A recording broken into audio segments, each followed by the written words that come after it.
Very much clear. Well, right now there is a way to improve your credit score just by signing up for what amounts to a bill paying monitoring service. But is it worth it?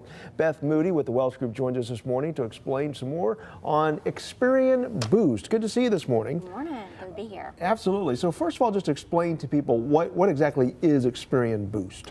Yeah, so Experian, which is one of the three main credit bureaus, is offering this new service.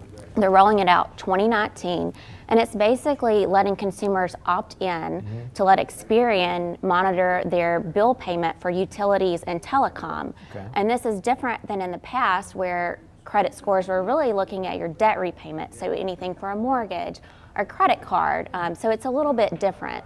Now, they're not actually making the payments for you. What they're doing is they're seeing if you're paying your bills. Exactly. Okay. So you're letting them have access to your online banking account information. So they have it, yeah. So your checking, you save that, they know all of it. Now let me ask you this: but will it help improve my score, and by a substantial amount?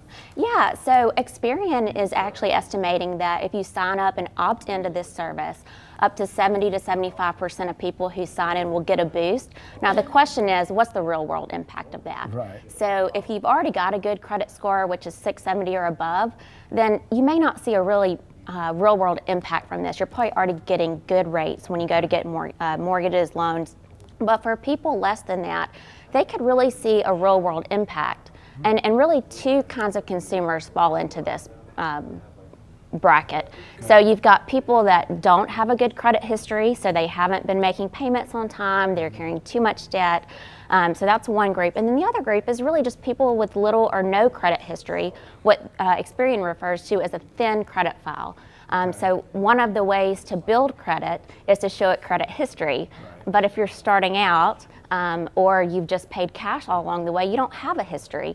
So this is a way that may impact some of those people and could be the difference between getting approved for renting an apartment or getting one of those starter credit cards to start building your history. Yeah, maybe somebody who was in college and didn't want credit cards, like you said, and said, well, I don't have a credit history, and said, well, but if they just show that they're making payments, this is a way to build that score. All right, exactly. Now, so somebody with bad credit, so as long as they start making payments and they're seeing this will actually help it increase? It could. That's what Experian is saying. They think it could help, again, up to 75% of the people who opt into this service. All right, but there is a warning we need to tell you about, and that's related to a data breach not too long ago. Exactly. So Experian itself realized a data breach back in 2015, and then Equifax, which was the really big one a couple of years ago, also had a data breach. So I think it's just important for people, even though these companies, I'm sure they've really stepped up all their security protocols, it's just important, whether it's this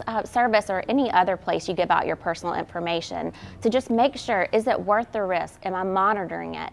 Because that's just one of the hottest topics that we're seeing right now. Absolutely. Just be in mind, you're giving a third party access to your checking account, and that third party has been hacked. All right, Beth, thank you so much. Good information. Appreciate it. All right.